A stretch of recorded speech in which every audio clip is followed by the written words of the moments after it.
안녕하세요. 여러분들에게 아주 기가 막힌 사연을 소개해드리고 싶은 마음에 한달음에 이곳으로 달려온 30대 여자입니다.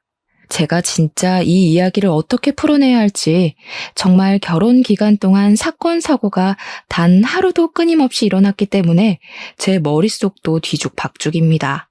사연을 쉽게 풀어내고 싶은데 하고 싶은 말이 너무 많아서 어디서부터 손을 대야 할지 잘 모르겠습니다. 정말 이렇게 막막한 기분도 처음입니다. 하지만 최대한 굵직한 사건으로 여러분들의 재미가 있을 법한 이야기들로 추려서 한번 시원하게 제 이야기를 털어놓아 보려고 합니다. 끝까지 제 기가 막힌 이야기들을 들어주시고 여러분들 주위에 혹시라도 이런 비슷한 사람이 있다면 빠르게 손절치기를 바라면서 지금부터 시작하겠습니다. 저는 결혼을 한 지 얼마 지나지 않아서 시모에 대해 완벽하게 파악을 하게 되었습니다.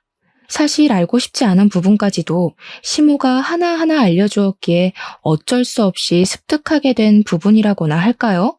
저희 시모는 정말 관심병에 정신이 나간 사람이었습니다. 처음 시모를 소개받는 자리에서부터 범상치 않음을 느끼기는 했는데 이 정도로 관심병이 가득한 사람일 거라고는 상상도 하지 못했습니다. 첫 만남 자리에서 너무 화려하게 꾸미고 나타나신 터라 제가 와 대박이다 하는 생각을 하게 되었었는데 그게 저를 만나는 자리라서 꾸미신 게 아니더라고요. 그냥 평소에도 정신 나간 사람처럼 그렇게 반짝이에 원색으로 된 원단에 디자인도 어디서 본 적도 없는 이상한 레이스가 잔뜩 달린 옷을 입고 다니셨습니다. 저는 진짜 궁금했던 게 도대체 그런 옷들은 어디서 사오는 건지 그게 정말 제일 궁금했다니까요. 저는 아무리 찾아도 그런 옷을 구할 수가 없었거든요. 오죽하면 제가 밤무대 의상인가 싶어서 그런 의상을 파는 곳까지 샅샅이 찾아봤는데 우리 시모 옷의 퀄리티는 그보다 한 수 위였습니다. 남편과 연애를 한 지 2년쯤 지나서 결혼 이야기가 슬슬 나올 때 그런 시모를 마주치게 되었으니 당연히 저는 결혼을 해도 되는 건가 싶은 생각을 하게 되었습니다. 저런 시모와 함께 길이라도 걷는다는 걸 상상하니까 얼굴을 들고 다닐 수 없을 정도로 쪽팔림이 확 몰려왔거든요. 상상을 해보세요, 여러분. 핫핑크색 원피스에 주먹만한 큐빅들이 전체적으로 박혀있고 어깨뽕은 목까지 올라와 있는데 소매와 치마 끝단에는 파란 레이스가 달린 옷을요. 세상에, 진짜 연극 무대에서도 그런 옷은 튀어서 못 입을 것 같은데 아무튼 저는 시모 때문에 너무나도 사랑하는 남편과 관계가 흔들릴 지경이었습니다. 하지만 저 아니면 죽어도 안 된다는 남편의 말에 홀라당 넘어가서 절대로 하지 말아야 할 선을 넘어버렸죠. 네, 주변의 만류에도 불구하고 결혼을 하게 되었습니다. 친구들은 시모가 결혼식 날 새빨간 웨딩드레스라도 입고 나타나면 어쩌려고 그러냐 하면서 저를 놀려대곤 했습니다. 솔직히 저도 그런 걱정이 안 됐다면 거짓말입니다. 우리 시모에게 결혼식 날에는 한복을 입어야 한다고 신신당부를 했고 신랑 측 혼주 한복은 파란 계열이라고 말씀을 몇 번이나 드렸습니다. 결혼식 당일에 우리 시모가 중전마마들이 입는 한복을 입고 나타났을 때 저는 정말 세상이 무너지는 기분이었지만 그래도 한복으로 구색이라도 맞춰주셔서 감사했습니다. 물론 친구들 사이에서는 두고두고 씹어먹을 수 있는 육포 같은 이야기로 남아버렸지만 말입니다. 결혼 후에 알고 보니 저희 시모는 블로그를 운영하시면서 돈을 벌었던 사람이었습니다. 협찬이나 광고를 받으면서 요란스럽게 블로그에 포스팅을 하고 소액의 현금을 받아 챙기는 소위 말하는 인플루언서 같은 느낌의 여자였다고나 할까요? 그래서 항상 그렇게 화려한 옷을 고집하고 본인이 제일 튀어야 한다는 생각을 가지고 살아가고 있었던 것이었습니다. 아무래도 그렇게 하는 편이 주위의 이목을 집중시키기에 좋고 포스팅을 했을 때 인기가 훨씬 많았기 때문에 본인의 관심병을 최대한으로 발산하고 다닌 거죠.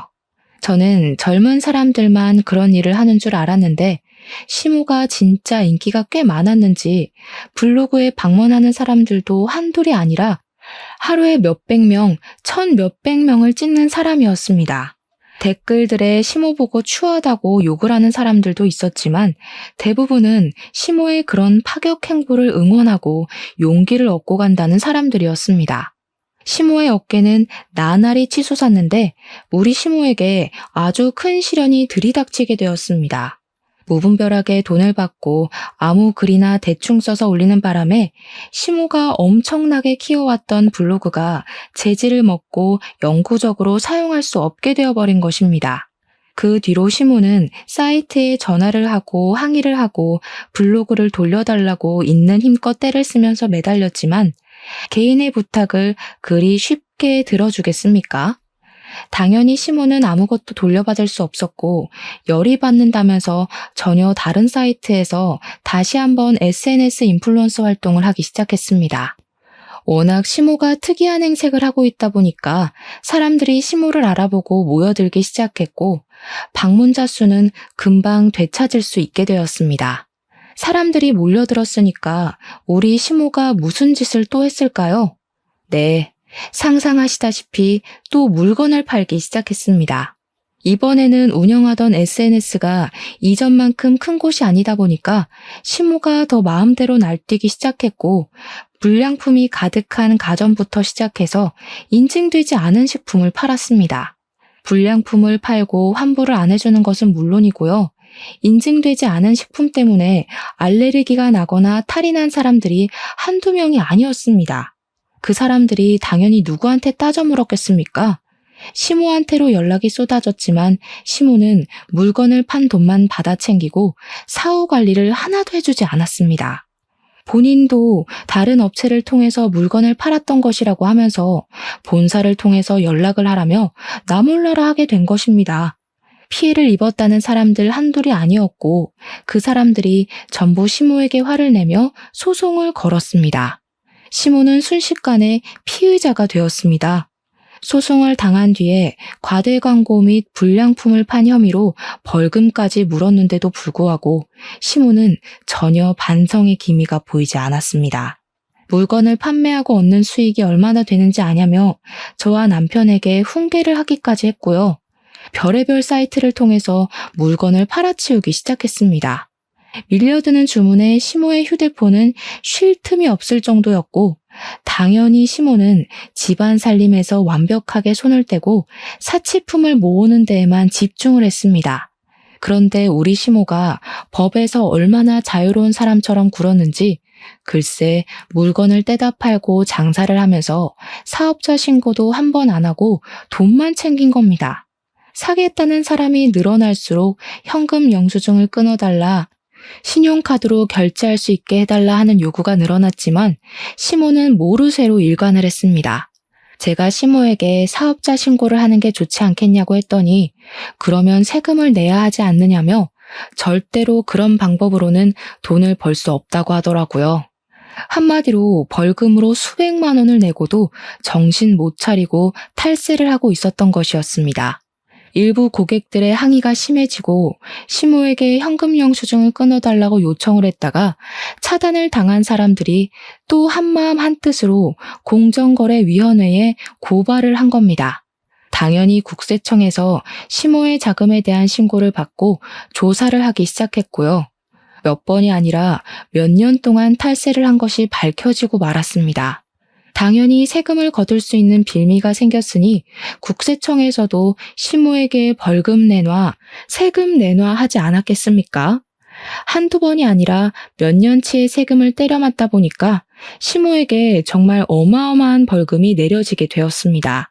시모는 갑자기 쏟아지는 벌금에 놀라서 시부에게 저와 남편에게 도움을 요청했지만 저희가 사실 도와줘야 할 의무가 없지 않겠습니까? 돈도 없었고요. 시모는 어떻게 가족끼리 이렇게 등을 질 수 있냐고 노발대발하셨는데 그동안 벌었던 돈으로 저희에게 밥 한 번 사주신 적이 없는 분이 너무한 것 아닐까요? 오죽하면 나름 효자인 우리 남편까지도 시모한테 그거는 못 도와준다면서 벽을 딱 치고 연락도 받지 않더라고요. 시모는 억울해하면서 시부에게 도움을 요청했는데 그동안 시모가 하고 다니던 행색도 블로그를 운영하는 것도 마음에 들지 않았던 시부가 쌓아온 것들을 터뜨리셨습니다. 내가 쪽팔린다고 그런 식으로 행동하고 다니지 말라고 몇 번을 말했어. 내가 진짜 당신이 하는 짓에 진절머리가 난다. 아주 꼴도 보기 싫다고. 아니, 당신은 어떻게 마누라한테 그런 소리를 할 수가 있어? 내가 뭐 알았으면 잘했겠지. 모르니까 실수할 수 있는 거 아니야. 도와주라고. 내가 평생 돈 벌어다가 생활비 주고 부족하지 않게 해줬는데 굳이 그런 짓을 해가면서 돈을 벌어야 하는 이유가 뭐야? 사치 때문 아니야? 시부와 시모의 싸움은 줄어들 기미가 보이지 않았고 결국에는 시부가 시모에게 이혼을 선언하셨습니다. 시모는 처음에 시부가 진짜 이혼 도장을 찍을 거라 생각을 하지 못했는지 당당하게 이런 허울 하나 감싸주지 못하는 남자랑은 더 이상 살 이유가 없다며 이혼을 하겠다고 하셨습니다. 하지만 시부는 순도 100%의 진심이었고 오기로 버티던 시모는 결국 시부와 이혼을 하게 되었습니다. 이혼을 말리던 저희도 시부의 단호한 말에 어쩔 수 없이 수긍을 했습니다. 시부와 시모가 이혼을 하던 날 시부의 표정이 얼마나 홀가분하던지 진짜 자유를 찾은 사람처럼 보였달까요? 이 모든 일이 제가 결혼한 지 3개월 만에 일어난 일이었습니다. 진짜 제가 그 3개월 동안 하루도 빠짐없이 터지는 사건 사고에 탈모가 찾아올 지경이었습니다. 물론 남편에게 그동안 시부가 얼마나 마음고생을 했는지 화려한 간신병 시모를 데리고 다니면서 얼굴을 들고 다니지 못한 날이 얼마나 많았는지 다 전해 들었었습니다. 솔직히 속으로는 언젠가 시부와 시모가 이혼을 하지 않을까 하고 생각을 하기도 했었습니다만 그게 3개월 만에 일어나게 될 줄은 전혀 몰랐습니다. 저희 부모님께 어떤 식으로 시부모의 이혼을 전해야 할지도 모르겠고 정말 쪽팔려서 이걸 꼭꼭 숨겨야겠다고 생각하기도 잠시 저에게 아주 기가 막힌 일이 터졌습니다. 그건 바로 시부가 시모를 무일푼으로 자기 집에서 나가라며 쫓아낸 바람에 오갈 곳 없는 시모가 저희 집으로 찾아와서는 당당하게 방을 내놓으라고 하신 겁니다. 어느 날 갑자기 찾아온 시모는 저에게 재앙을 가져다 주었습니다. 도대체 그동안 벌었던 그 많은 돈들이 다 어디로 사라졌는지 궁금했다니까요. 아무튼 저는 당황해서 시모에게 오셔도 왜 우리 집에 오시냐고 했더니 시모가 그러더라고요. 내가 뭐 못 올 때 왔니? 내 아들이 사는 집에서 같이 살겠다는데 뭐가 문제냐고. 시모는 자연스럽게 잔뜩 들고 온 짐을 어디다 풀어야 하냐고 물어보셨고 저는 그런 시모를 멍하니 바라보고 있는데 남편이 대뜸 옆에서 짐을 가져가더라고요. 작은 방에서 지내는 게 좋겠다면서 그 무거운 짐을 턱턱 들어서 작은 방으로 옮기고는 시모 덮고 잘 이불을 가져오라는데 제가 무슨 소리를 들은 건가 싶었습니다. 신혼 5개월 만에 벌어진 일이라 저는 일단 아무런 대처도 할 수 없었습니다. 같이 부대 끼고 산 지 몇 년이 되었다면 제 의견을 피력하기 훨씬 쉬웠을 겁니다. 하지만 결혼한 지 얼마 지나지 않아 터진 소송에 탈세 혐의, 시부와의 이혼, 그리고 짐 싸들고 집으로 찾아온 것까지 제가 감당하기에 너무 벅찼습니다. 저는 당연히 시모가 며칠만 있으면 집을 얻든 아니면 시부네 집으로 가든 어떻게든 처리가 될 것이라고 생각하고 딱 일주일만 참자는 생각으로 버텼습니다. 응당 사람이라면 아들 부부가 사는 집에서 눈치가 보여서라도 오래 못 있지 않겠습니까? 제가 대면대면하게 대하면 시모도 불편함을 느낄 거라고 생각을 한 거죠. 물론 저의 그 모든 생각이 아주 아니란 생각이었다는 걸 뒤늦게 깨닫게 되었지만 말입니다. 여보, 나랑 상의도 없이 어머님을 집에서 지내라고 하면 어떡해? 내가 불편할 걸 생각도 안 해봤어? 당신이야, 당신 어머니지. 나한테는 시어머니야. 우리 엄마 SNS 중독자인 거 몰라서 그래? 신경 쓸 거 하나도 없어. 그냥 엄마 알아서 할걸? 그래도 나한테는 시어머니니까 내가 당연히 눈치 보게 되지 않겠냐고. 그럼 어떡하라는 건데. 엄마 보고 길에서 자라고 해? 아들 집에 남는 방이 떡하니 있는데. 남편의 말 또한 반박하기 어려운 말이라서 한 번만 참아보자 하는 마음으로 버티기 시작했습니다. 제가 계속 불편해하면 남편이 제 편을 들어줄 거라고 생각을 했는데 정말 일주일쯤 지나니까 일부러 그러려고 한 게 아닌데도 자동으로 눈살이 찌푸려지더라고요. 집이 개판도 이런 개판이 될 수 있나 싶을 정도로 어지러워지기 시작했습니다. 저는 정말 최소한의 물건만 두고 살자는 주의거든요. 이것저것 많이 들여놔봐야 잘 쓰지도 않을 거고 관리하는데 어려움이 있으니까 필요한 생필품 몇 개를 제외하고는 딱히 물건을 사두지 않았습니다. 그럼에도 불구하고 집안이 온통 어질러지기 시작했습니다. 이유는 당연히 시모 때문이었습니다. 시모가 평생을 전업주부로 살아왔는데 살림 하나를 못하겠습니까? 시부와 사는 동안에 시모가 집안일을 책임졌기 때문에 오히려 저보다 베테랑입니다. 그런데 저희 집이라는 이유를 뻔뻔하게 대면서 손 하나를 까딱하지 않고 지내시더라고요. 정리는 며느리가 다 해야지. 내 집 살림도 아닌데 내가 함부로 건드렸다가 망가지기라도 하면 어떡하니? 누가 보면 제 물건에 손을 하나도 대지 않는 것처럼 보일 수도 있겠지만 우리 시모는 SNS에 새로운 사진을 올려야 한다고 하면서 집에 있는 몇 개 없는 소품들을 다 끄집어내더라고요. 제가 예쁜 그릇을 모으는 취미가 있었기에 그릇이 꽤 많은 종류로 다양하게 있었는데 시모가 그걸 귀신같이 알고는 자꾸 그릇을 꺼내서 사진을 찍는 겁니다. 그냥 자기가 새로 산 화장품이라며 거짓말을 치고 협찬 사진을 올릴 때에도 제가 모은 비싼 그릇을 꺼내놓고 사진을 찍는 게 아니겠습니까? 그릇이라는 게 싼 건 또 싸지만 비싼 건 진짜 헉소리나게 비싸지 않겠습니까? 다들 살림을 하시는 분들이시니 아실 거라고 믿습니다. 우리 시모는 보는 눈도 기가 막히지 비싸도 제일 비싼 그릇들만 꺼내서 사진을 찍고는 정리도 제대로 안 하고 그냥 널브러져 놓는 겁니다.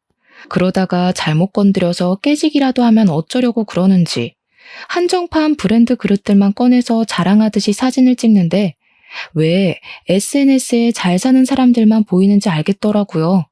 그 사진 한 장 찍는 것에 목숨을 걸면서 어떻게든 최고급으로 제일 비싼 걸로 주렁주렁 장식을 하려고 하니 모두들 갑부로밖에 보이지 않는 것이었습니다. 제가 정리까지 싹 해둔 그릇들을 죄다 꺼내서 사진을 찍고 몇 개는 이가 나간 것도 보이더라고요. 다른 건 몰라도 제 취미 생활을 건드리니 제가 열이 받았습니다. 어머님, 언제까지 저희 집에서 지내실 거예요? 솔직히 저희 집에서 지내시는 거 저 너무 불편해요. 제가 모은 그릇들 말도 없이 쓰는 것도 그렇고요. 저거 저도 아까워서 그냥 구경만 하는 그릇인데 며칠 전에는 없었던 이가 생겼더라고요. 어머님이 하신 일이죠. 왜 허락 없이 제 물건을 막 쓰세요? 예, 그거 좀 쓸 수도 있지. 너 내가 한 달에 버는 돈이 얼만 줄 아니? 저런 그릇들은 수두룩하게 사줄 수 있어. 걱정하지 마. 그럼 사주시고 말씀하시던가요. 어머님 SNS 활동도 활발하게 하시고 돈도 버시는 것 같던데 집은 언제 구해서 나가실 거예요? 그 말이 끝나기 무섭게 시모가 갑자기 엉엉 우시는 게 아니겠습니까?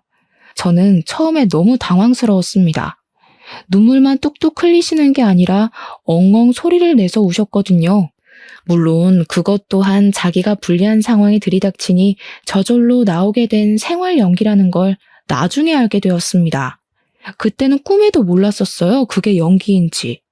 시모는 바로 남편에게 전화를 걸어서 말도 안 되는 소리를 하며 저를 모함하기 시작하셨습니다. 그것도 제가 보는 앞에서 천연덕스럽게 없는 말을 지어내시더라고요. 예, 아들아. 며느리가 글쎄 나한테 집에서 나가란다. 내가 갈 곳이 어디 있다고 나를 내쫓는 거라니? 아들이랑도 상의된 내용인 거 맞지? 뭐? 며느리 혼자 독단적으로 결정을 한 거라고? 아이고, 내가 서러워서 살겠나? 나가 죽어야지. 그날 저녁에 퇴근하려고 돌아온 남편이 저를 붙잡고 성질을 팍팍 부리는 겁니다. 그도 그럴 것이 시모가 틈만 나면 남편에게 전화를 걸어서 며느리가 나를 내쫓는단다, 나보고 나가란단다, 나는 어디서 먹고 자냐면서 난리를 쳤거든요.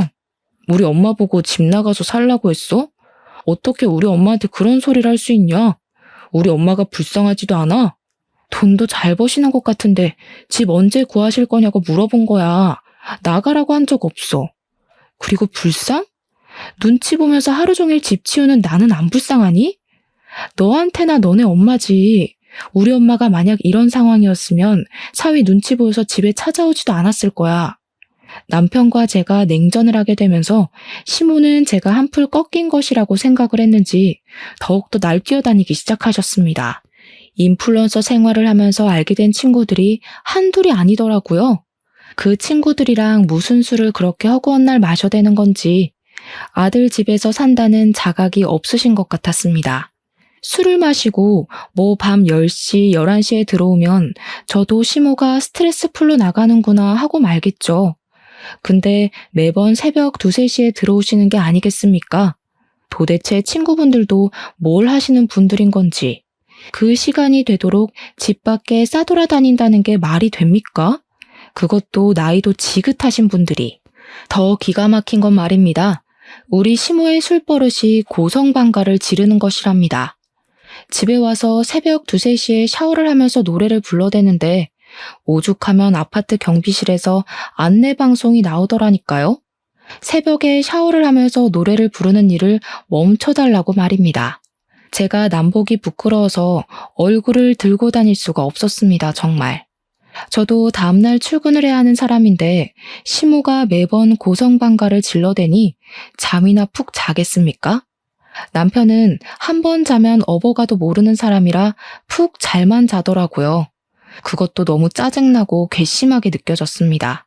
제가 결국에는 귀마개를 사서 귀에 꽂고 잠을 자기 시작했습니다. 거기다가 맞벌이라는 자각도 없는 것인지 반찬 투정도 미치도록 하시더라고요. 집안일은 여자가 해야 된다는 사상은 언제쯤 버릴 건지 저한테 잔소리. 그렇게 제가 하는 일이 시원치 않으면 시모 본인이 직접 하면 되는 일인데도 저한테 모든 일을 미루고 시키셨습니다. 너네는 맞벌이 부부씩이나 되면서 돈이 궁핍하니? 고기 좀 사 먹자. 고기 좀 구워와 봐라. 어떻게 된 게 집에 햄도 하나 없니? 내가 참치 통조림이나 먹으면서 버텨야겠어? 너네는 나에 대한 배려가 전혀 없다. 도대체 나이가 몇 갠데 아직도 햄만 찾으면서 반찬 투정을 한단 말입니까? 이런 시모와 수십 년을 함께 살았던 시부가 존경스럽게 느껴질 정도였습니다. 두 분이 이혼을 한 이후에 제 삶이 완벽하게 달라졌다고 말해도 과언이 아닐 정도였으니까요.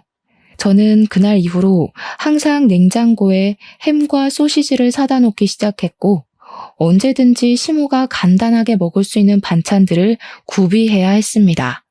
남편과 시모는 저의 노력을 어느 날부턴가 당연스럽게 생각했고 제가 일이 바빠서 준비를 하지 못하는 날에는 둘이 동시에 저에게 투정을 부리더군요. 물론 투정을 가장한 빈정거림이었기에 저의 인내심에는 한계가 찾아왔고 저는 더 이상 참아야 할 필요성을 느끼지 못해 눌러 쌓아둔 것을 터뜨리기로 결심했습니다. 그 뒤로 타이밍만 보면서 남편과 완전히 냉전인 상태로 지내고 있었습니다. 집도 반반, 결혼 딱딱 맞춰 했는데 왜 시모를 모시고 살아야 한다는 건지 어이가 없었죠. 제가 전생에 나라를 팔아먹은 이완용이었나 생각까지 하게 되었습니다. 분명 연애하고 결혼을 결정할 당시만 해도 이런 일이 생길 거라곤 상상도 못했으니까요. 제가 언젠가 터뜨리려고 눈치만 보고 있는데 우리 시모는 그런 분위기 파악조차 못하는 건지 무슨 택배를 허구한 날 시켜대는 게 아니겠습니까? 제가 이 많은 상자들은 다 뭐냐고 시모한테 은근히 눈치를 주면서 돈 있으면 물건 사는데 사치를 그만하고 집을 구해서 나가라는 식으로 둘러 말했습니다. 그러자 시모는 저에게 이 제품들은 전부 돈 주고 산 게 아니라 협찬을 받은 거라고 하면서 SNS에 올려주어야 하는 물품이라고 하더라고요. 협찬은 개뿔. 누가 명품 액세서리를 협찬으로 준단 말입니까? 시모가 연예인도 아니고 정말 모든 사람이 다 알만한 유명인도 아닌데요. 자기 돈 주고 샀는데 그 돈 어디서 났냐고 제가 추궁할까봐 거짓말로 하는 걸 제가 모를 것 같았나 봅니다. 세금을 때려 맞은 이후로 SNS에서 물건을 파는 일도 그만두었는데 도대체 무슨 돈이 생겨서 사치를 부리는 건지 상당히 궁금했던 시기였습니다. 그날도 어김없이 택배가 수두룩하게 도착을 했고 시모가 택배를 다 뜯은 뒤에 사진 촬영을 한다고 물건을 그릇 위에 올리다가 그릇을 깨먹었습니다. 제가 제일 아끼는 한정판 브랜드 그릇으로 한 개에 지금은 100만 원 호가하는 제품이었기에 저의 인내심은 완전히 바닥이 났죠. 브랜드 값만 몇십만 원이라더니 그릇은 쓰레기나 다름없네. 이렇게 쉽게 깨져? 어미야, 와서 이것 좀 치워라. 저는 뻔뻔한 시모의 작태를 참기 힘들어 그 길로 뒤도 돌아보지 않고 시부를 찾아가서 그동안 저희 집에서 있었던 모든 일들을 낱낱이 고했습니다. 제 이야기를 전부 전해들은 시부는 부글부글 끓어오르는 화를 숨기지 않으며 저희 집으로 가자고 하셨고 저는 시부와 함께 집으로 돌아왔습니다. 남편이 퇴근하고 돌아왔는지 시모랑 같이 TV를 보면서 과일을 처먹고 있다가 시부와 제가 함께 들어가니 놀라서 벌떡 일어서더라고요. 시모가 시부를 보고 입을 삐죽이면서 여기는 왜 왔냐고 물어보며 은근히 다시 집으로 불러주기를 기대하는 것 같았습니다. 이 망할 요팻네가 이혼할 때 내가 애들한테 민폐 끼치지 말고 원룸이라도 얻어나가라고 보증금 줬어 안 줬어? 근데도 이런 짓을 해? 어? 아들 부부 보기 부끄럽지도 않아? 허구한 날 사고만 치고 도대체 그 보증금은 어디다 썼길래 여기서 이러고 있어? 아들 부부까지 이혼시키고 싶은 게야 지금? 알고 보니까 이혼을 할 당시에 시부가 집을 나가라고 하면서 시모에게 원룸 하나를 얻을 수 있는 보증금 3천만 원을 줬다는 겁니다. 그렇게 좋아하는 SNS 장사를 하든 말든 마음대로 하라고 이 돈 받고 끝내는 거라고 하면서 저희 부부의 집에 민폐를 끼치지 말라고 신신당부를 했대요. 하지만 시모는 그런 모든 걸 싹 입씻고는 그 3천만 원으로 되지도 않는 사치를 해대면서 저희 집에 눌어붙고 있었던 것이었습니다.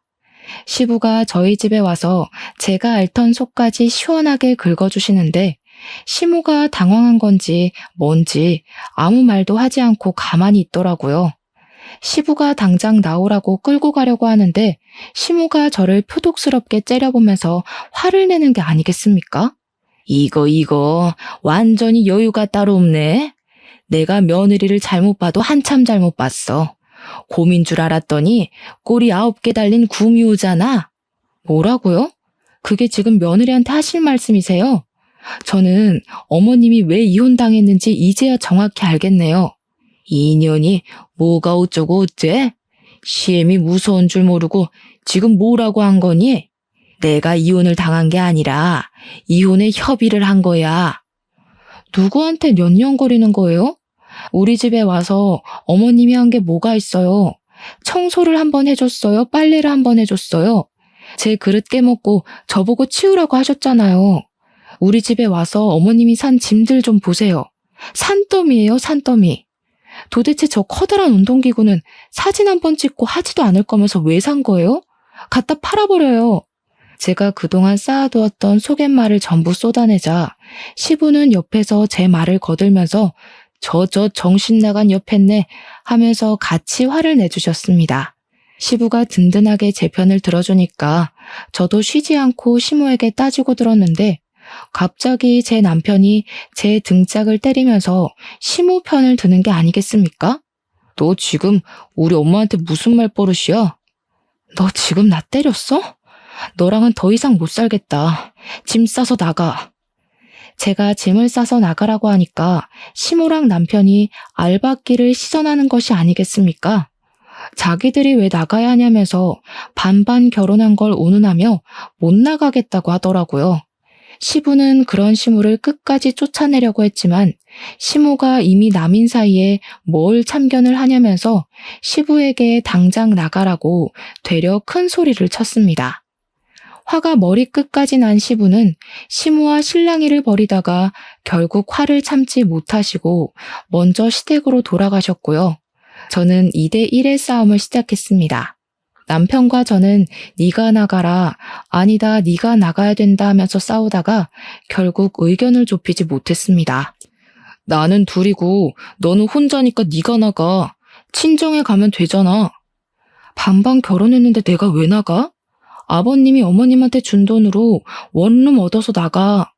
한참을 싸우다가 서로 지고 싶지 않고 억울하고 싶지 않은 마음에 완벽하게 집을 반으로 갈라서 생활하기로 협의를 보았습니다. 안방은 제가 쓰고 안방 화장실도 제가 쓰기로 했습니다. 거울 화장실이랑 작은 방 2개는 남편과 시모가 쓰는 것으로 협의를 보았습니다. 거실 소파도 딱 반, 부엌도 딱 반으로 갈라서 쓰기 시작하고 네 물건이다 내 물건이다 하나하나 따지면서 시끄럽게 살기 시작했습니다. 저는 오히려 편하더라고요.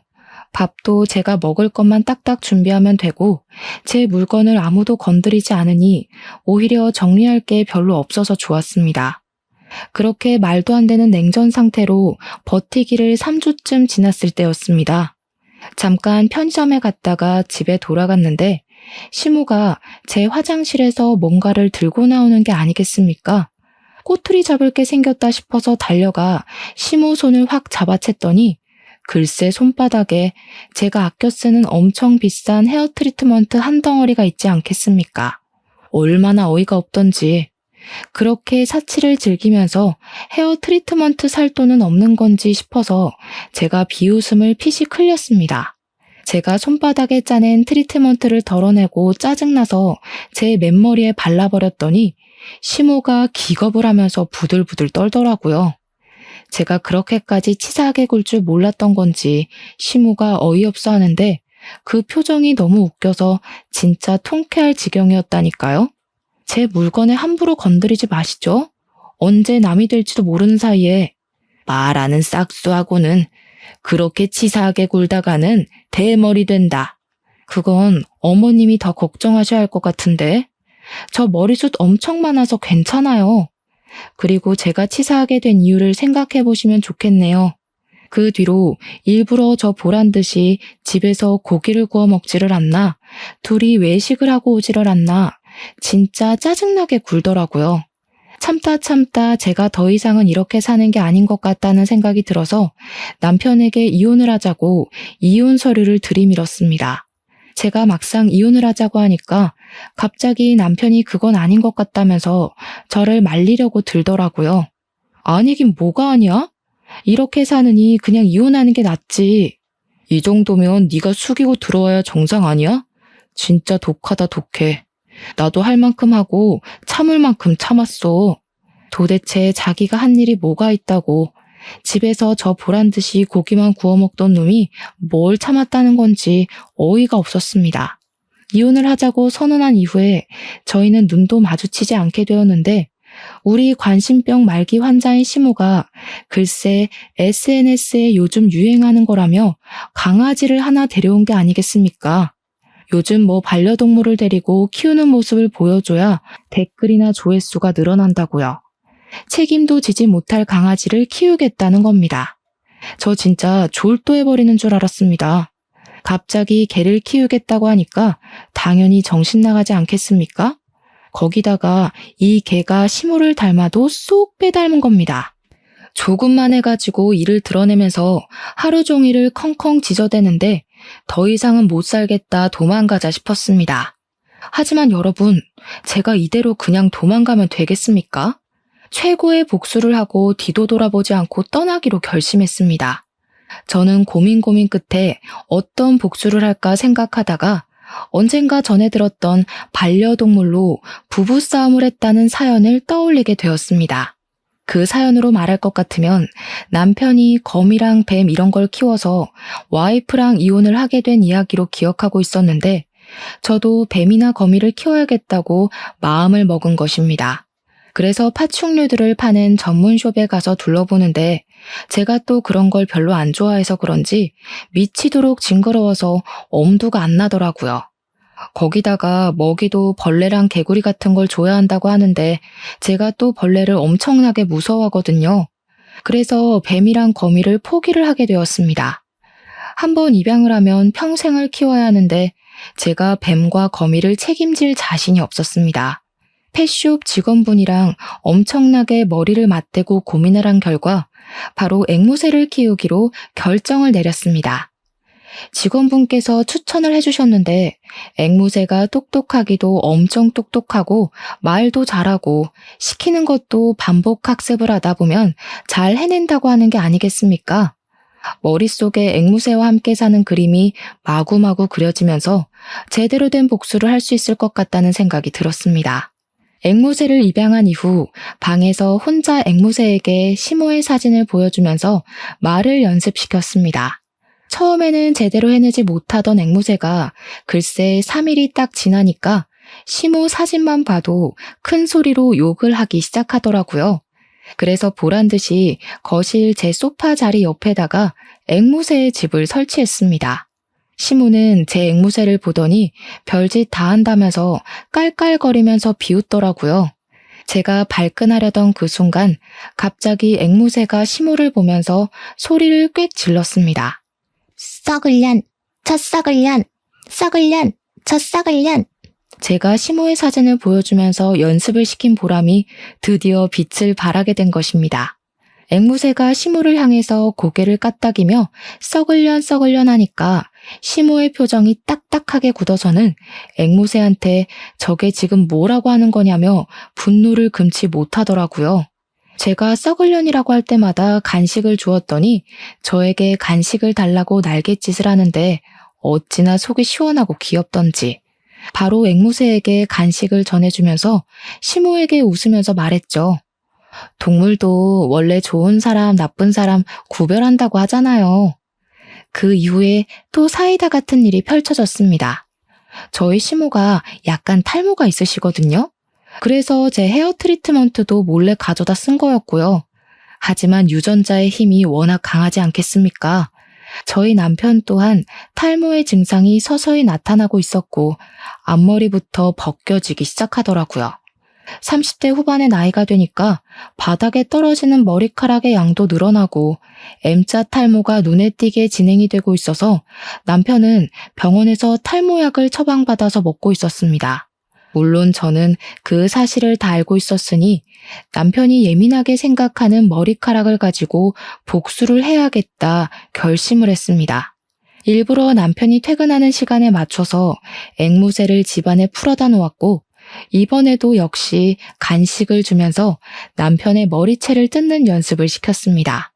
말을 하는 것보다 행동을 가르치는 게 훨씬 오래 걸리긴 했지만 노력하는 자는 빛을 발한다고 하지 않았겠습니까? 어느 날 퇴근하고 온 남편의 머리 위에 앉은 앵무새는 그 가느다란 발가락과 부리를 가지고 남편의 머리카락을 쥐어뜯기 시작했습니다. 모근이 단단하게 붙어있는 머리카락을 죄다 쥐어뜯으니 남편이 고통스럽기도 하고 혹시라도 탈모가 두드러질까봐 걱정도 되었겠죠. 하지만 하늘은 재빨리 날아다니는 새를 자기가 무슨 수로 잡겠습니까? 번번이 잡으려고 할 때마다 쏙쏙 도망치는 앵무새 때문에 남편은 화가 머리끝까지 난 것 같았습니다. 진짜 어찌나 통쾌하고 기분이 좋던지 세상을 살면서 이렇게 기분 좋은 복수를 해본 적도 없는 것 같습니다. 남편이고 시모고 할 거 없이 앵무새에게 화만 내니까 우리 앵무새도 자기를 예뻐하는 주인을 알아보지 않겠습니까? 시모만 보면 썩을려나고 남편만 보면 머리를 쥐어뜯으니까 시모랑 남편이 드디어 앵무새를 치우라고 하더라고요. 어머, 반려동물을 어떻게 쉽게 파양하나요? 여기 반절은 제 집인데 제가 열심히 키울 거예요. 내가 저 망할 앵무새 때문에 머리가 다 아프다. 내가 개를 키워서 반항심에 키우는 거면 개를 지방에 있는 내 동생 집으로 보내마. 시모는 정말 앵무새가 싫었는지 다음날 바로 충청도에 있는 이모님을 불러서 강아지를 보내버리셨습니다. 하지만 제가 확답을 했던 것도 아니고 왜 앵무새를 다른 집으로 보내야 하나요? 저는 그런 시모와 남편을 무시하고 새를 계속 키웠습니다. 제가 앵무새와 행복하게 지내는 동안 남편의 머리는 점점 비어가기 시작했고 결국 저에게 앵무새를 치우지 않으면 이혼을 하겠다고 하더라고요. 그게 바로 제가 바라던 바 아니겠습니까? 이혼을 하기로 결정을 내린 뒤 서류를 작성하고 협의 이혼으로 진행하자고 말이 나왔습니다. 반반 준비한 만큼 정확하게 반반 갈라서 나눠 가지자고 서류에 공증도 받고 정말 철천지 원수처럼 으르렁거리고 있었습니다. 앵무새로 복수를 준비하긴 했지만 솔직한 말로 이런 식으로 끝을 내기에는 조금 찝찝하고 서운한 마음이 들더라고요. 그동안 같이 살면서 제가 시모에게 당했던 그 거지 같은 일들을 이렇게 쉽게 끝내줄 수 없다는 생각이 번뜩 스친 겁니다. 저는 바로 인터넷에 글을 올렸습니다. 어떤 글이냐고요? 바로 시모가 자주 활동하는 인터넷 카페 사이트에다가 시모의 모든 가면을 벗겨내는 글을 올린 것입니다. 우리 시모가 그 카페에서 얼마나 어이없는 가면을 쓰고 다녔냐면요. 매번 사치품들을 올려대고 사진으로 온갖 보정을 다하면서 자기가 대기업 사모님인 것처럼 행동하던 곳이었습니다. 시모의 추종자들도 꽤 많았는데 시모가 글을 한번 올리면 언니 대박이에요, 언니 멋있어요, 언니 같은 사람이 되고 싶어요 하는 댓글이 달렸습니다. 저는 당연히 우리 시모의 추악한 본 모습을 보여주겠다는 일념 하나로 엄청나게 상세한 저격글을 올렸습니다. 우리 시모 아이디 땡땡동 사모님을 고발합니다 라는 제목으로 글을 올렸더니 게시한 지 30분도 되지 않아서 몇백 명이 있더라고요. 우리 시모를 고발합니다. 이혼당하고 시부가 원룸이라도 얻어서 나가라고 준 돈을 꿀꺽 사치품 사는데 사용했습니다. 아들 부부 집에 쳐들어와 자기 마음대로 방을 차지하고는 이래라 저래라 감나라 배나라 하네요. 며느리가 모던 접시를 깨먹는 건 일상이고 집 청소며 빨래며 요리며 하나도 자기 손으로 하는 게 없습니다. 운동기구도 사놓고 매일 하는 것처럼 거짓말을 하는데 사진만 찍고 방치를 해둡니다. 며느리 물건이 자기 물건인 것 마냥 마구마구 사용하고 먹는 걸로도 치사하게 구네요. 반응은 물론이고 조회수에 댓글까지 수두룩하게 달리는데 진짜 꿀잼이더라고요. 그 카페에 있는 사람들도 누군가의 며느리이지 않겠습니까? 다들 땡땡동 사모님은 대기업 사모님 아니었냐고 깊은 배신감이 든다고 난리가 났습니다. 그런 사람인 줄 몰랐습니다. 부터 무슨 효소 팔고 있던데 사지 말아요. 탈세 혐의 있는 사람입니다. 그 사람 사업자도 없어요. 등등 제대로 터졌습니다. 시모는 그 글로 인해서 인터넷 카페에서 추방을 당하게 되었고 저에게 명예훼손으로 신고를 하겠다고 노발대발했습니다. 마음대로 하세요, 어머님. 어머님 탈세 맞잖아요? 제가 공익을 위해 제보를 한 건데 뭘. 벌금 나와봐야 얼마 안 나와요. 마음대로 하세요. 거기다가 그 글이 쑥쑥 퍼져 남편의 회사에서도 꽤 이슈가 되었나 보더라고요. 저는 은근슬쩍 남편 회사 인트라넷 게시판에도 그 글을 올렸습니다. 약간의 내용을 수정해서 그 글의 주인공이 우리 남편의 어머니라는 것을 알아볼 수 있게 말입니다. 슬쩍 남편이 제 편을 들지 않았던 것까지 추가를 하니 우리 남편 이미지도 완전히 나락으로 떨어졌습니다. 속 시원한 복수를 하고 나서 저에게 달려드는 그 둘을 완벽하게 제지하고 저는 이혼을 했으며 정확하게 반반 나눠 재산을 챙겼습니다. 시모랑 남편은 그 반을 가지고 어디서 뭐라고 사는지 모르겠지만 이제 분풀이할 대상도 없고 부려먹을 대상도 없으니 둘이 치고받고 싸우겠죠. 똑같은 모자 관계임은 틀림없으니 오래오래 행복하진 못할 것 같습니다. 저는 솔로가 되어 요즘 제가 하고 싶은 거 다 하고 먹고 싶은 거 다 해먹으면서 행복하게 살고 있습니다. 자유라는 게 이렇게도 기분 좋은 것이더라고요. 이혼한 거 하나도 후회되지 않습니다. 앞으로도 제 인생 잘 밝히며 살도록 하겠습니다. 감사합니다.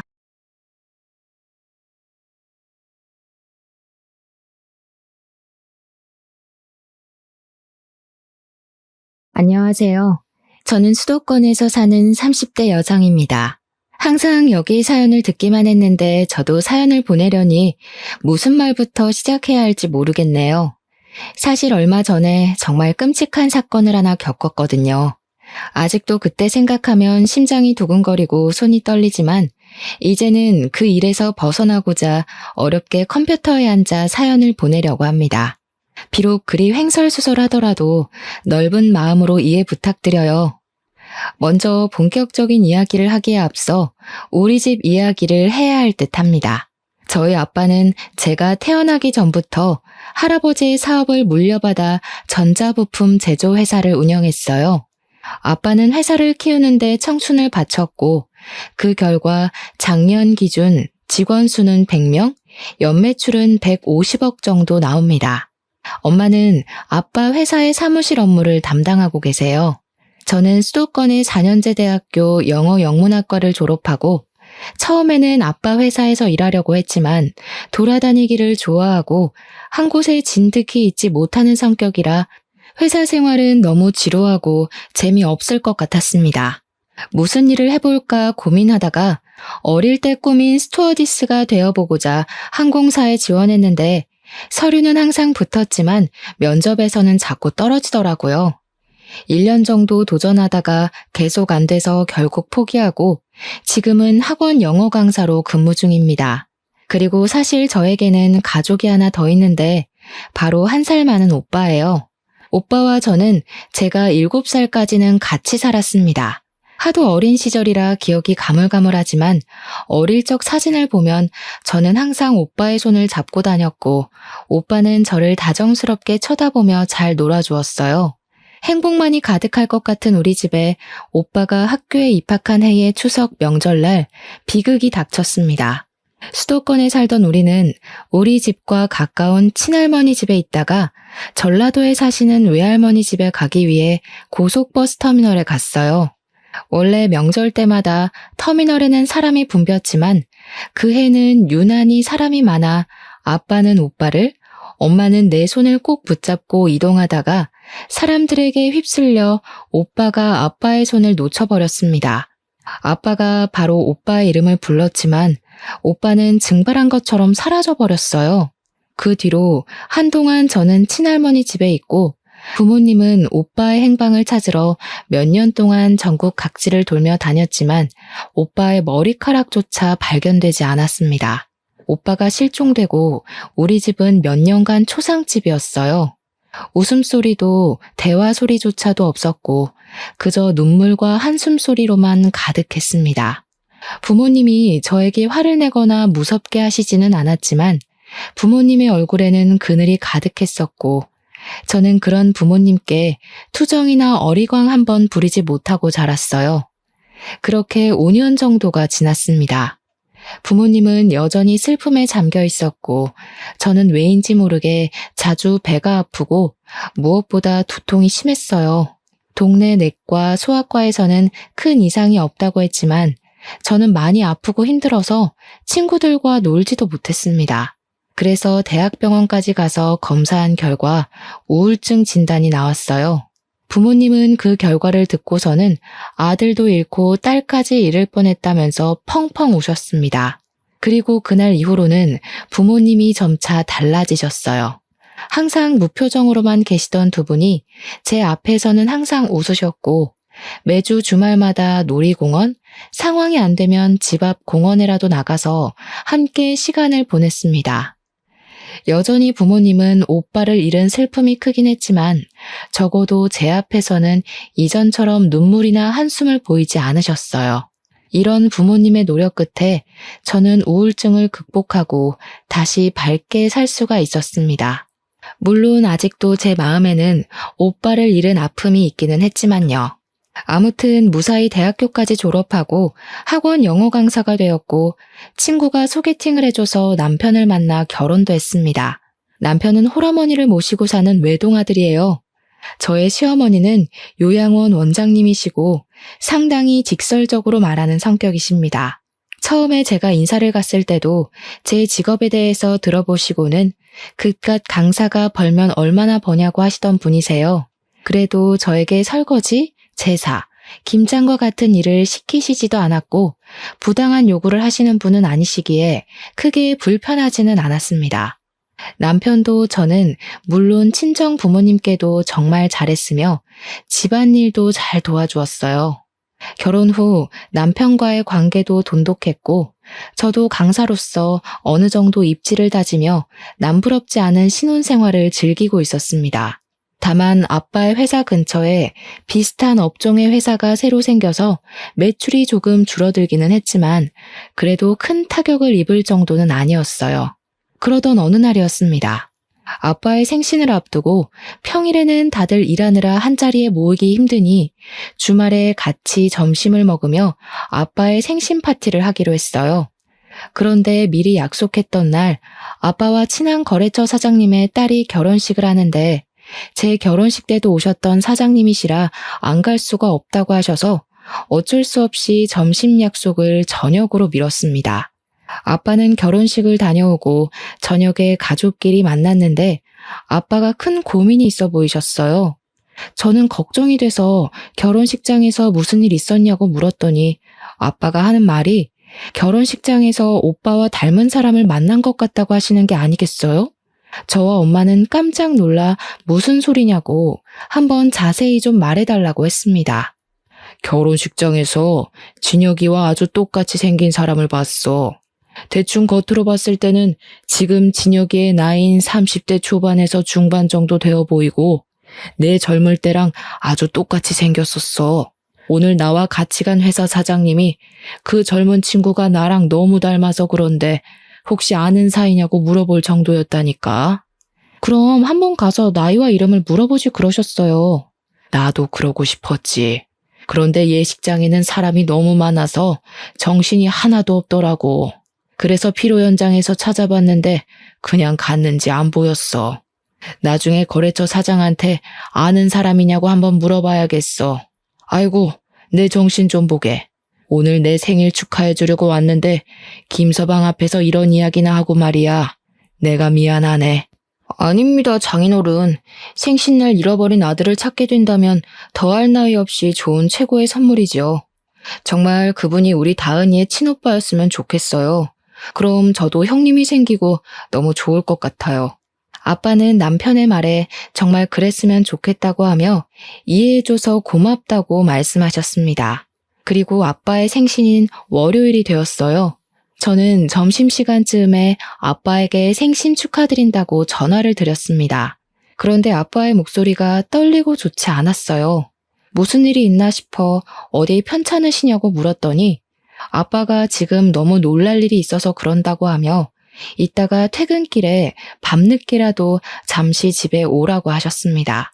제 근무 시간이 오후 2시에서 밤 10시까지이고 정리하고 뭐하고 하면 밤 11시에나 퇴근할 수 있어요. 그래서 밤 11시에 집에 가도 괜찮냐고 했더니 상관없다고 하시며 오늘 꼭 잠깐만 집에 들러달라고 하시고는 전화를 끊으셨습니다.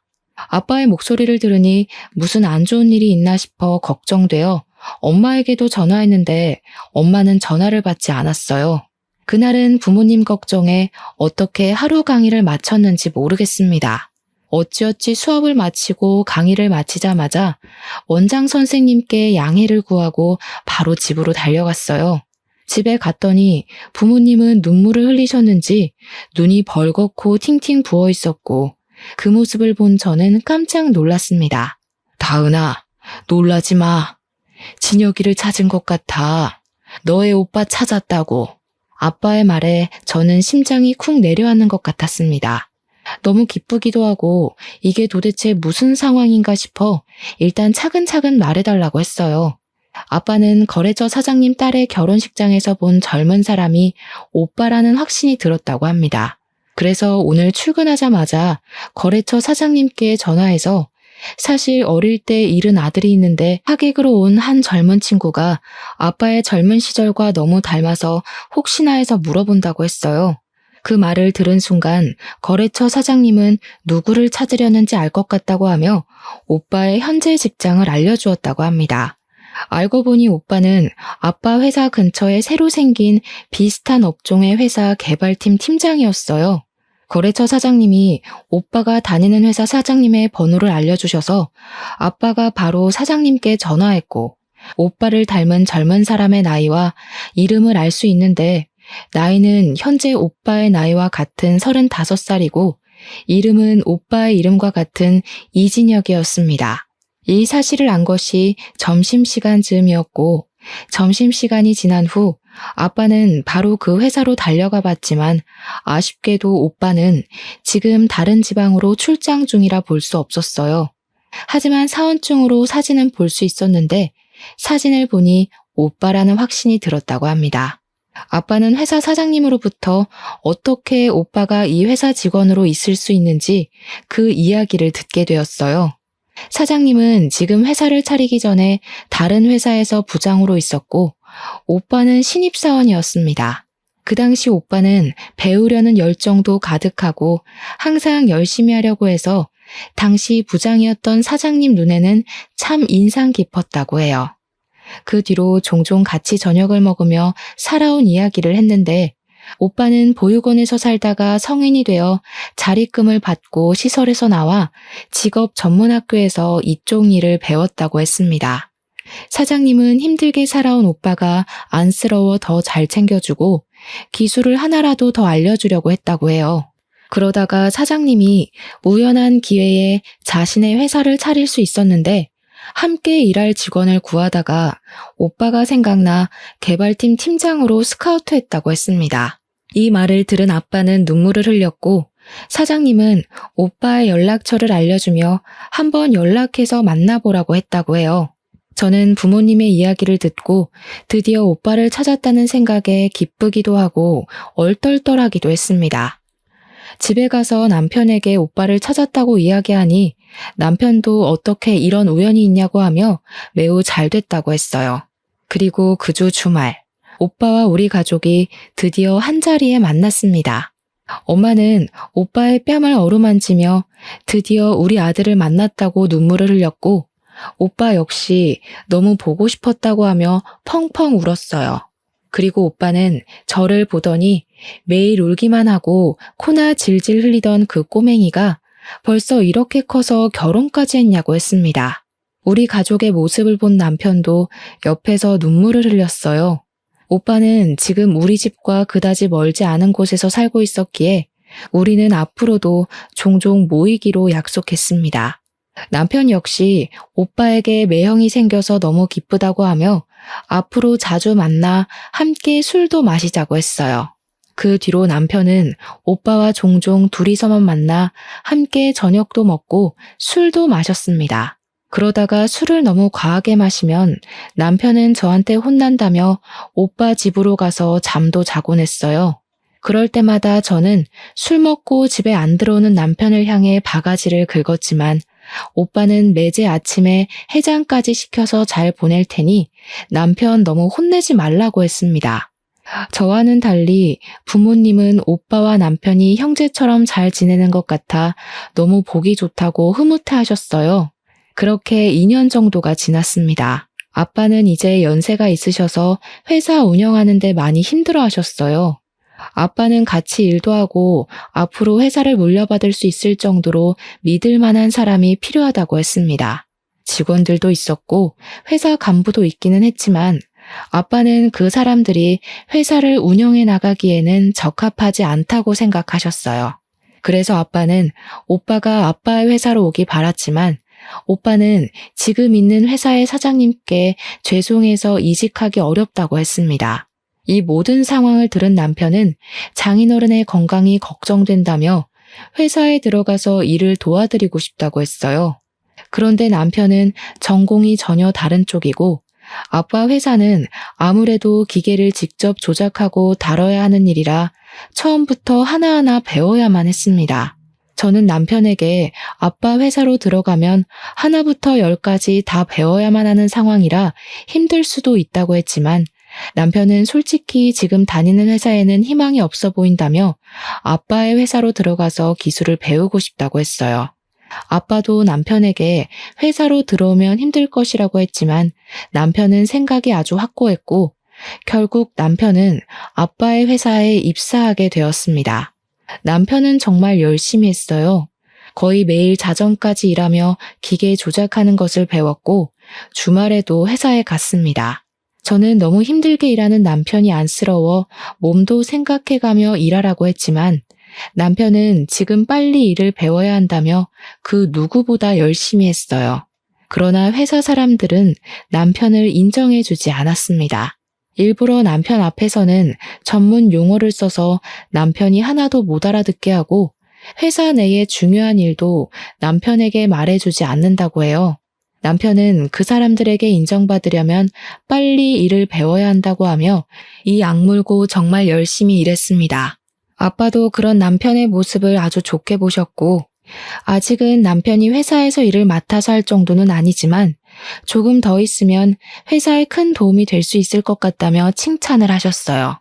그러다가 명절이 왔습니다.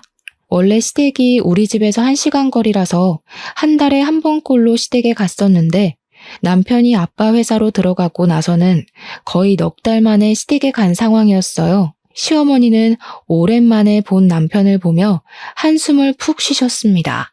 우리 준석이 얼굴이 아주 반쪽이 됐네. 예, 우리 준석이가 너네 아빠 회사에서 일하는데 무슨 일반 사람들처럼 그렇게 일을 시키니? 아무래도 아빠 회사는 기술이 필요한 회사라 아직은 배우느라 그래요. 다들 이쪽 업계에서 10년, 20년은 되신 분들인데 이분들과 함께 일하려면 아무래도 남편도 열심히 해야죠. 그래서 저와 남편이 힘들 수 있다고 남편을 말렸는데 남편이 굳이 아빠 회사에 들어갔네요. 어머, 얘 좀 보게. 얘, 아무리 그래도 준석이가 사장님의 사위인데 그냥 한 자리 하나 주면 안 되니? 누가 들으면 무슨 너네 아빠 회사가 대기업인 줄 알겠다. 그래봤자 동네 구멍가게 수준인 가게인데 뭘 그리 따지고 드니? 그냥 빨리 딸인 네가 너네 아빠한테 우리 아들한테 부장이나 차장 같은 자리 하나 주라고 말해봐. 그래야 빨리 우리 아들도 사장도 하고 하지 않겠어? 너도 기왕이면 사장 와이프면 좋잖아. 우리 아들 그래도 수도권에 4년제 대학도 나오고 이전 회사에서 그래도 인정받으면서 살던 애인데 너무 고생해서 안쓰럽다. 어머니, 지금 어찌어찌해서 남편이 관리직에 앉았다고 해도 기술에 대해서 전혀 모른다면 분명히 사람들에게 무시당할 거예요. 그런 것 때문에 아빠도 남편에게 쉽게 관리직 자리를 못 주시는 거고요. 참 네가 융통성 없는 게 네 아빠 닮아서 그런가 보다. 아휴, 내가 말을 말아야지. 우리 준석이만 고생이네. 시어머니는 살 빠진 남편의 모습에 크게 안타까워했습니다. 시어머니의 말이 좋게 들리지는 않았지만 남편이 아빠 회사 다니며 고생을 해서 살이 빠진 것이 사실이기에 별다른 할 말이 없었어요. 그냥 남편이 건강을 잃지 않도록 잘 내조하겠다고 말했습니다. 그런데 시어머니가 그 뒤로도 명절 내내 우리 아들 안쓰럽다며 이야기를 했고 처음에는 저도 같이 안쓰러운 마음이 들었으나 점점 듣기 힘들었고 슬슬 짜증이 났어요. 이런 제 마음을 알았는지 남편도 시어머니에게 그만하라고 했고 남편의 말에 시어머니는 이야기는 하지 않았는데 집에 갈 때 보니 시어머니가 울고 있었습니다. 왜 우시냐고 했더니 준석이가 너무 안쓰럽다고 하며 너네 아빠한테 잘 이야기해서 얼른 관리직 하나 달라고 했어요. 그래도 30대 중반인데 아직도 그렇게 남의 밑에서 고생하며 일하는 게 너무 안쓰럽다면서요. 저는 그날 시댁에서 나오면서 남편에게 혹시라도 버티기 어려울 정도로 힘들면 언제든지 말하라고 했습니다. 남편은 이제 일도 조금씩 손에 익고 괜찮다고 하며 열심히 해보겠다고 하는데 남편을 보니 뭔가 고맙기도 했고 마음이 짠하기도 했어요. 그렇게 1년 정도 지나자 아빠 회사 임직원들이 드디어 남편을 인정해주기 시작했습니다. 하루는 회식을 갔다가 남편이 아주 기분 좋아서 오는 거예요. 회식 때 무슨 좋은 일 있었냐고 했더니 오늘 회식 자리에서 부장님이 사과했다는 겁니다. 무슨 소리냐고 하니 부장님이 그동안 사장님의 사위인데다가 이쪽 업계에서는 한 번도 일해보지 않았다고 해서 낙하산으로 오해했는데 지난 1년간 정말 열심히 일하는 것을 봤다며 오해해서 미안했다고 말했다는 것이에요. 부장님의 말에 다른 직원들도 자신들도 오해했다고 하며 남편에게 사과했다고 합니다. 남편은 역시 진심은 통하는 것 같다며 뿌듯해했고 그 뒤로는 회사 사람들과 잘 어울렸고 대리로 승진도 했어요. 남편이 대리가 되고 얼마 지나지 않았을 때 아빠와 오빠 회사에 큰 변화가 생겼습니다. 이런저런 복잡한 사정으로 인해 오빠의 회사가 아빠의 회사로 인수합병이 돼서 오빠가 아빠의 회사에서 일하게 되었어요. 오빠가 다니던 회사와 아빠가 운영하시던 회사는 거의 같은 부품을 제조하는 업체이고 부품을 제조하는 기계 역시 거의 같았습니다. 그래서 오빠는 회사 일에 쉽게 적응할 수 있었고 일을 너무 잘했어요. 아빠 회사 사람들도 오빠가 일을 잘한다는 것을 부정하지 못했습니다. 게다가 눈치도 빠르고 눈썰미도 있고 사람들 사이에 잘 융화되었어요. 무엇보다 회사 합병 후 처음에 이런저런 갈등들이 꽤 많았는데 그런 갈등이 생길 때마다 오빠는 현명하게 대처해서 큰 싸움이나 갈등이 생길 뻔한 것을 막았다고 합니다. 사람들은 다들 오빠의 성품과 실력을 높이 평가했고 오빠는 바로 차장으로 초고속 승진을 했어요. 오빠는 임직원들이 낙하산이라고 불만을 토로하면 어쩌냐고 했지만 회사 내에서는 아무도 오빠가 차장이 되었다고 해서 불만을 품지 않았습니다. 이렇게 오빠는 초고속으로 차장이 되었지만 남편은 여전히 대리였어요. 물론 남편도 최선을 다해서 노력하고 있었습니다. 하지만 20살 때부터 직업 전문학교에 들어가서 일해온 오빠와 이제 고작 3년 차인 남편이 어떻게 같을 수가 있겠나요? 저와 아빠는 당연히 오빠가 먼저 승진하는 것이 바르다고 생각했는데 남편은 그게 아니었습니다. 남편은 계속 오빠가 차장이 된 것이 마음에 들지 않는다는 식으로 이야기했어요. 하루는 남편이 퇴근하고 집에 왔는데 투덜대는 것입니다. 장인어른 정말 너무하시는 거 아니야? 아무리 형님이 이쪽 업계에서 일했다고는 하지만 그래도 어떻게 차장까지 바로 승진시킬 수가 있어? 장인어른도 그러고 회사 사람들도 다들 형님한테 홀라당 홀려서는 보니까 기계 조작하는 것도 나랑 별반 다른 것도 없더구만. 어떻게 형님은 바로 차장이고 나는 아직도 대리 나부랭이냐고. 나도 이렇게 노력하고 있는데 말이야. 과장이라도 시켜줘야 하는 거 아니야? 나도 아빠한테 대충 회사 상황은 들었는데 솔직히 여보가 열심히 했던 것은 인정하지만 오빠는 지금 이 업계에서 20살 때부터 일해왔던 반면에 여보는 이제 고작 3년이야. 이런 상황에서 여보가 오빠보다 더 인정받기를 원한다는 것은 욕심 아닐까? 그리고 오빠가 차장이 된 것에 대해 불만을 가지는 직원도 아무도 없다면서 왜 여보만 그렇게 불만이야?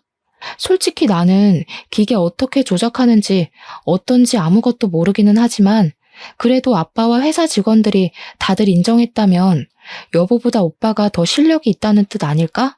말을 말자 말을 마라. 너도 이씨 집안이니 당연히 너네 오빠가 먼저 차장되는 게 당연하다고 생각하는 거겠지. 남편은 제 말에 수긍하지 못하고 혼자 씩씩대더니 작은 방으로 문 닫고 들어가 버렸습니다. 그 뒤로 남편은 나오지 않았고 저는 남편이 이 정도까지 화를 내는 것이 이해가지 않았어요.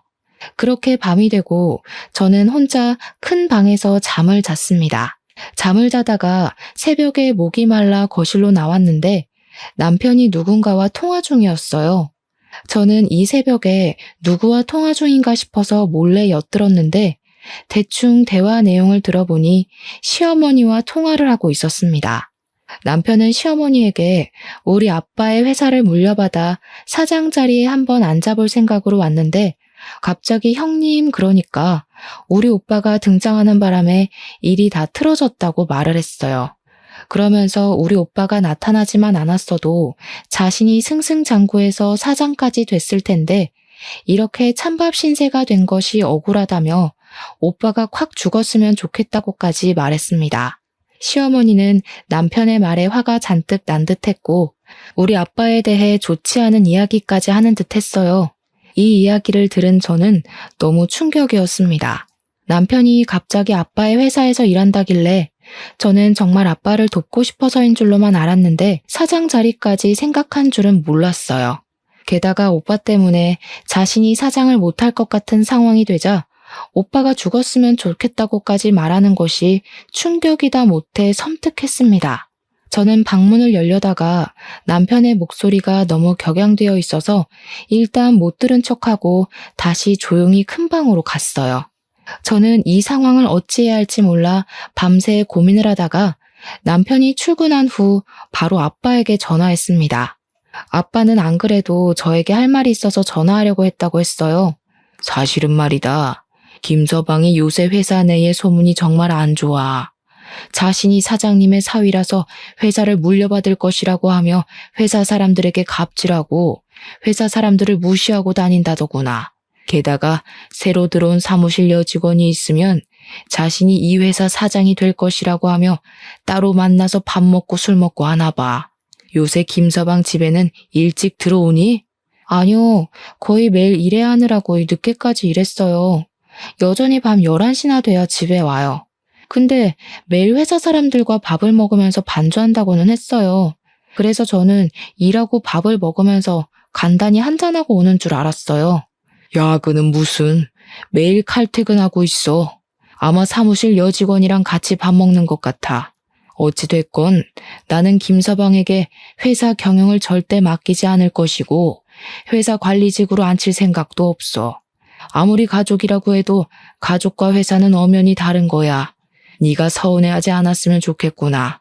사실 저도 아빠에게 드릴 말씀이 있어요. 어제 남편이 시어머니와 통화하면서 남편이 아빠 회사를 물려받아 사장이 되고 싶었는데 갑자기 오빠가 나타나는 바람에 일이 다 그르쳤다고 했어요. 심지어 오빠가 죽었으면 좋겠다고까지 하더라고요. 그래서 저도 아빠에게 이 사실을 알리려고 전화했어요. 아빠도 내 말에 적잖이 충격을 받으셨고 저 역시 남편과 앞으로 어떻게 해야 하나 고민을 했습니다. 그 뒤로 저와 남편은 한 집에서 살지만 남남처럼 지냈어요. 남편은 매일 밤 1시에서 2시 정도에 들어와서 아침 6시에 나갔습니다.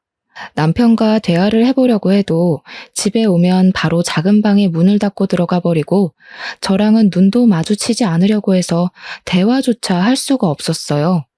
그러다가 주말이 되었습니다. 아침 10시쯤에 일어났는데 남편은 일찍부터 어디론가 나가서 보이지 않았어요. 남편이 한 번씩 주말에 운동하러 나갔다가 오후 늦게 집에 들어왔었기에 당연히 남편이 운동하러 갔을 것으로 생각했습니다. 저 혼자 간단히 밥을 먹으려고 준비하고 있을 때 엄마에게 전화가 왔어요.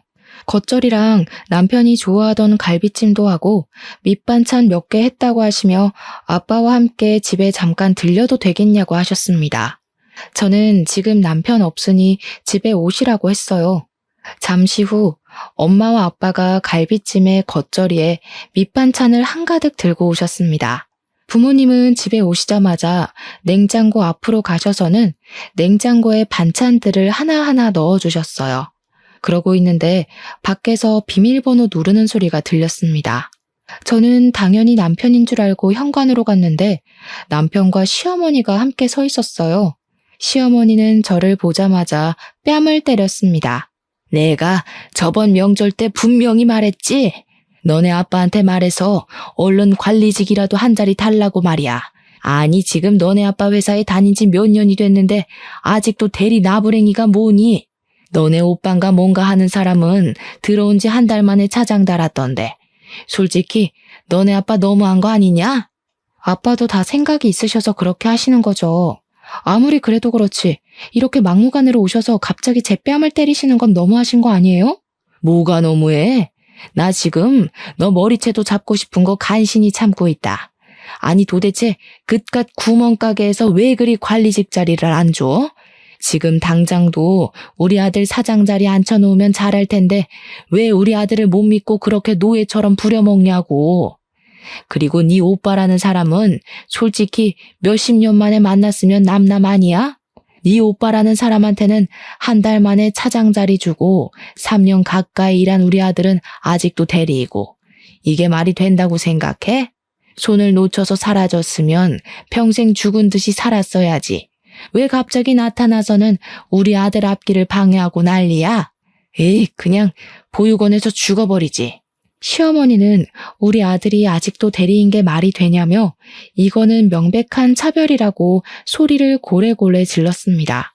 부엌에서 음식을 정리하고 있던 부모님은 시끄러운 소리에 현관으로 오셨고 시어머니의 말에 화가 많이 나 보이셨어요. 사돈, 지금 이게 무슨 말씀입니까? 터진 입이라고 그딴 말 짓거려도 되는 겁니까? 어떻게 말을 그따위로 할 수가 있어요? 아이고, 두 분 다 여기 계셨네요. 마침 잘 됐네요. 우리 어디 한번 솔직히 까놓고 하나하나 따져봅시다. 아니 도대체 준석이가 뭐가 그리 부족합니까? 네? 3년 동안 그렇게 그쪽 회사에서 죽어라 일했는데 사장 자리는 못 내줄 망정 아직도 대리냐고요. 아직 기술이 많이 부족하니까요. 저희 회사 관리직에 계시는 분들 전부 다 최소 10년은 이쪽 업계에서 일한 사람들입니다. 그런 사람들을 제치고 고작 3년밖에 일하지 않은 김서방에게 관리직을 어떻게 내어준단 말입니까? 그게 말이나 돼요? 그럼 그쪽 아들은요? 아니, 잃어버리면 남남이지 왜 갑자기 나타나서는 우리 아들보다 더 높은 차장이 된답니까? 이게 바로 낙하산이지 뭐예요? 우리 아들은 20살부터 이미 이쪽 업계에서 일해왔어요. 우리 회사에서 일하지는 않았지만 이미 동종업계에서 인정받고 있었다고요. 그래서 회사 사람들의 인정을 받고 차장 자리까지 갈 수 있었던 거예요.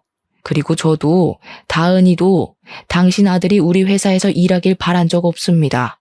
김서방이 우리 회사에서 일한다고 했을 때 둘 다 말렸어요. 그래도 굳이 우리 회사에 들어와서 일하겠다고 고집 부린 건 김서방입니다.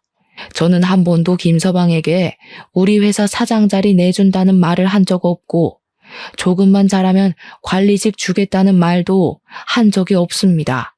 그런데 갑자기 오셔서 이런 식으로 화내고 우리 딸 뺨을 때리고 협박까지 하시는 건 정말 너무 어이없고 황당하네요. 아무리 그래도 사람이 염치가 있고 융통성이 있어야지. 아니 어떻게 자기 사위가 자기 회사에 들어왔는데 잘했다고 빨리 관리직은 못 내줄 망정. 어떻게 3년 동안 그렇게 노예처럼 부려먹을 수가 있어? 이렇게 앞뒤가 꽉 막혀서야. 듣자 하니까 너무하시네요. 그럼 뭐 낙하산이라고 소문내면서 아무것도 모르는 사람을 사원에서 차장으로 초고속 승진이라도 시켜야 한다는 말입니까? 우리 아들이 뭘 몰라요, 뭘? 우리 아들 그래도 수도권 4년제 대학 나온 인재야. 인재라고. 진짜 이 집구석은 말이 안 통하네. 준석아, 가자. 너 이딴 집구석이랑 이제 영 끊고 이혼해. 너도 이제 이 집구석 싫지? 네. 저도 사위한테 사장 자리 하나 안 내주는 장인어른의 사위 노릇 할 생각 없네요. 엄마 말씀대로 우리 이혼하겠습니다. 잘 됐네. 나도 너의 새까만 속내 알고 어떻게 해야 하나 고민했었는데 우리 갈라서자. 이혼하자고.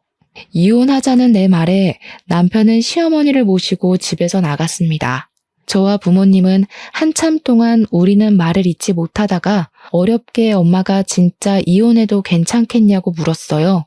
저는 엄마에게 지금 아이도 없고 검은 속내가 가득한 사람인데 어떻게 같이 살겠냐고 했습니다. 부모님은 알겠다고 하시며 일단 내일은 주말이고 하니 부모님 집에서 같이 있자고 했어요. 저는 부모님이 챙겨주신 반찬들을 다시 챙기고 제 짐들을 챙겨서 친정으로 갔습니다. 친정에서 같이 저녁을 먹고 밤 11시쯤에 잠을 자려는데 엄마의 핸드폰이 울렸어요. 보니까 전화를 건 사람이 오빠였는데 엄마는 이내 표정이 아주 심각해지셨습니다. 왜 그러시냐고 물어보니 다세대 주택 1층인 오빠의 집에 불이 났다는 것이에요. 다행히 화재 당시 오빠는 잠깐 지인을 만나러 나간 상태여서 다치지는 않았고 다른 집에 사시는 분들도 바로 다 대피해서 인명피해는 없었습니다. 불은 이웃의 신고로 10분 만에 바로 꺼지기는 했지만 오빠가 살던 집 내부가 다 타버렸어요. 일단 오빠는 바로 부모님 집으로 왔고 저는 오빠에게 어쩌다 불이 난 것인지 물어보았습니다. 오빠의 말로는 지인을 만나고 집에 오는데 집 근처에서 남편을 본 것 같다고 했어요. 어두웠지만 분명히 남편이 평소에 자주 입던 운동복에 모자를 쓰고 있었고 남편도 역시 오빠를 본 것 같았지만 의도적으로 피한 것 같다고 했습니다. 그렇게 남편이 사라지고 나서 오빠 집에 불길이 치솟았다고 해요. 이 소리를 듣고 화가 난 우리 가족은 바로 남편은 방화범으로 고소했습니다. 다음날 화재 원인을 찾기 위해 합동 감식을 했는데 방화로 확인되었고 CCTV와 맞은편 주차되어 있는 차량 블랙박스를 확인한 결과 남편이 근처 쓰레기에 불을 붙이고 1층에 살던 오빠 집 창문에 투척하는 장면이 아주 적나라하게 찍혔더라고요. 남편은 바로 구속이 되었습니다. 저는 남편의 구속과 동시에 이혼을 하려 했으나 당당히 이혼하자던 남편이 이혼 동의를 해주지 않았어요. 결국 우리는 이혼 소송까지 하게 되었습니다. 이혼 소송까지 해야겠다는 제 말에 아빠는 직장에서 남편과 불륜 저지른다고 소문난 20대 회사 여직원의 인적 사항을 알려주셨어요. 저는 바로 그 상간녀와 만났는데 상간녀는 저를 보자마자 무릎을 꿇더니 아직 20대인데 제 앞길 꼬이는 것 원하지 않는다고 하며 잘못했다고 빌었습니다. 그러면서 사실 유부남인 것을 알고 만날 생각이 없었는데 너무 치근대서 한두 번 만난 게 서너 번 됐다고 했어요. 만나면서도 이게 아니란 것은 알았는데 사장님의 사위라고도 하고 또 이혼할 것이라고도 하니 정말 그런 줄로만 알았다고 했습니다.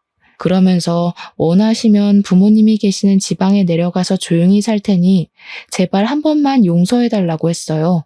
저는 정말 상간녀 소송까지 할 마음으로 왔는데 상간녀의 이야기를 들어보니 상간녀도 그놈한테 속았다는 생각이 들었습니다. 그래서 상간녀 소송은 하지 않는 대신 남편이 불륜 피웠다는 모든 사실을 자백받고 증거까지 다 받았어요. 그리고 저는 이 모든 것들을 다 증거 자료로 제출해서 이혼 소송을 진행했습니다. 그냥 깔끔하게 이혼을 하면 될 일을 위자료까지 물어주게 생기자 시어머니가 저에게 전화했어요. 제가 전화를 받지 않자 시어머니는 계속 저에게 전화했고 그래도 끝까지 제가 받지 않자 친정집까지 찾아왔습니다. 저와 엄마는 집 안으로 들일 생각이 없었지만 잠깐 열린 틈을 타서 무작정 시어머니가 집 안으로 들어왔어요. 내가 우리 준석이가 너무 고생하는 것 같아서 나도 모르게 욱해서 그때 이혼하라고 했었어. 하지만 내 진심은 아니었다. 정말이야. 우리 준석이가 방화를 저지른 것은 잘못이지만 이혼만큼은 안 하면 안 되겠니? 이제 나도 준석이도 자리 욕심 안 부리고 조용히 살게. 그러니까 네가 너네 아빠 아니지. 바깥 사돈 좀 잘 설득해서 이혼하지 말고 죗값 받고 나오면 다시 그 회사에서 일하게 해주면 안 될까? 어머니가 먼저 이혼하라고 해놓고서는 지금 그게 무슨 소리세요? 그리고 어릴 때 잃어버리고 몇십 년 만에 찾은 우리 오빠한테 죽었으면 좋겠다느니 그런 막말을 하셔놓고 어떻게 용서를 바라시나요? 남편이 아빠 회사 여직원과 불륜까지 저질렀다는 거 알고 계시죠? 그런데도 제가 이 모든 것을 다 용서하고 옥바라지까지 해가며 같이 살라고요? 저는 절대 못합니다. 이혼 소송까지 해서 위자료까지 받을 거예요. 아시겠어요? 너 정말 너무하는구나. 그래도 이 어른이 이렇게 사과하러 왔는데 그냥 좀 넘어가주면 안 되냐?